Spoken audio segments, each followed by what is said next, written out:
Welcome back to another episode of Rock Boys Football. The discussion about USC on the inside of the defensive line has been one of our biggest talking points about this program over the last couple of weeks and months. And there are a few different answers for USC on the inside of the defensive line. One of those answers could be true freshman Carlon Jones, who is starting to generate a lot of buzz from this USC coaching staff. Want to dive into the conversation of why Carlon Jones can be a year one guy for USC on the inside of the defensive line. There are certain traits, characteristics that Carlon Jones brings to the table that it's going to translate early to the collegiate level. Want to get into some of the question marks as well. Really excited to get into this one. Before we do, and as always, just want to say thank you to you guys, to the USC fans. We have broken down this roster from a lot of different angles, been covering fall camp.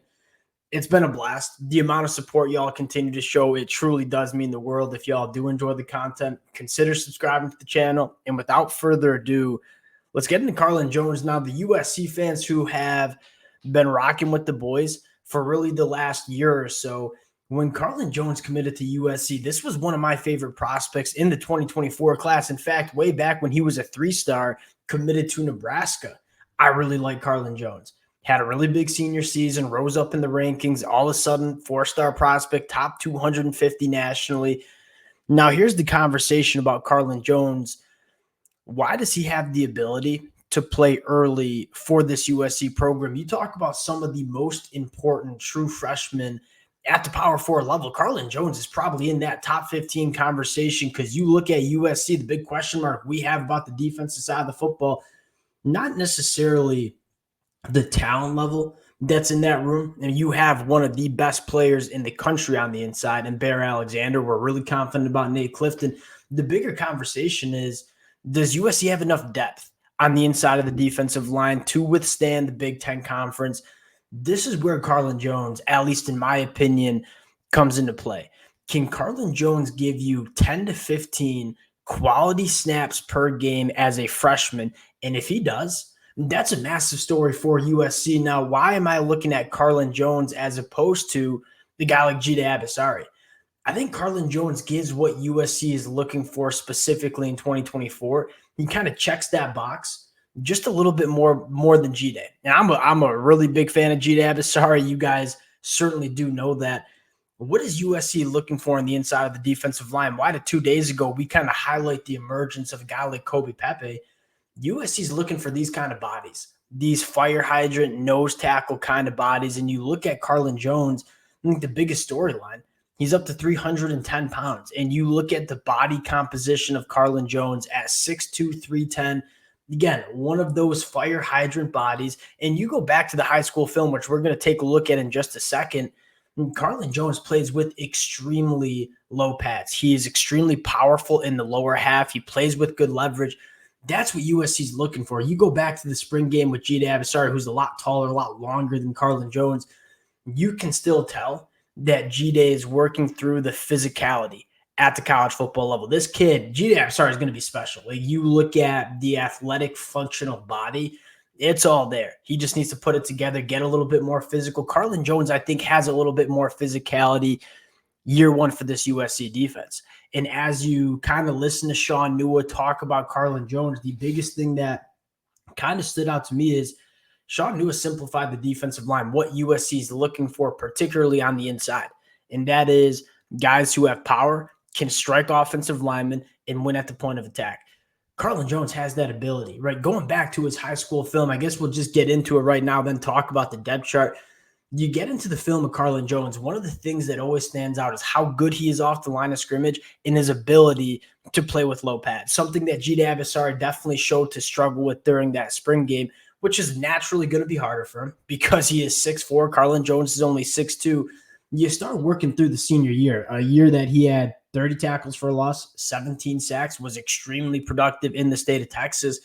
One of the things that jumps out is his ability to come off the line of scrimmage and really play with leverage. I think this first play kind of just shows the athleticism. This is kind of the play you want to focus on, right? We're going to stay low. We're going to have our pads low, and we're going to get our hands right on opposing offensive linemen and show the power in the strike force that Carlon Jones has. Again, going back to what Sean Nua says he's looking for, We are looking for guys that can strike offensive linemen and move them back.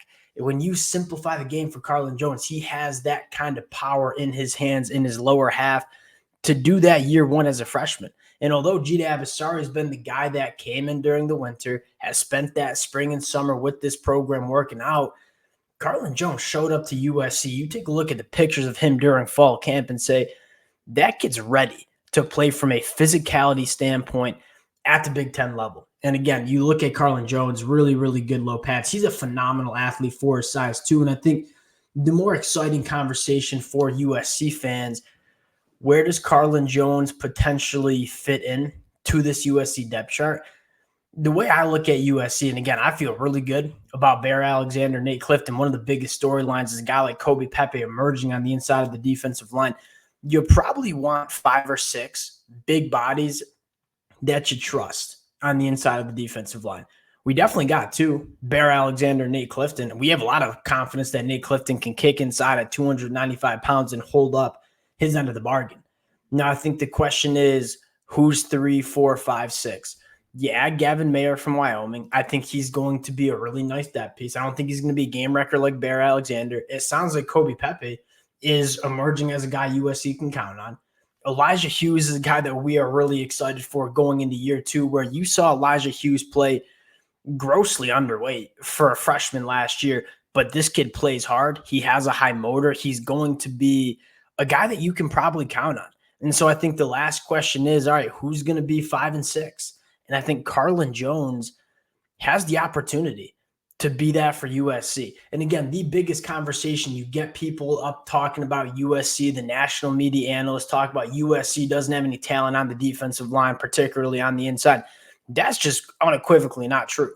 Bear Alexander is one of the better interior defensive linemen that you see in the country. Nate Clifton has been a very good football player in the SEC for multiple years at Vanderbilt. The talent's there, the top-end talent.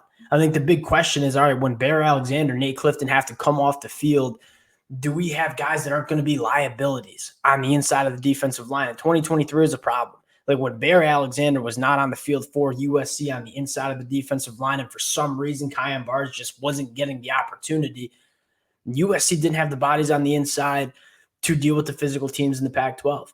The big question here is, can Carlon Jones be a freshman that, again, can give USC those 10 to 15 snaps? And because of the body composition, I think he has the ability. And again, you look at the pictures and some of the short videos from Carlon Jones, you go back to the senior year film.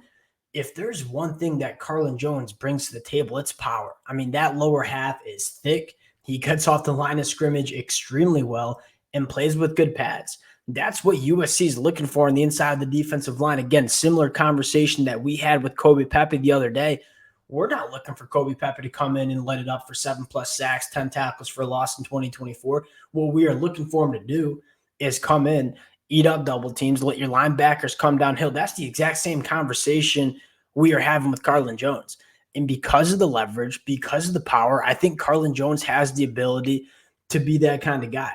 And again, am I sleeping on Gita Abasari? Maybe I am.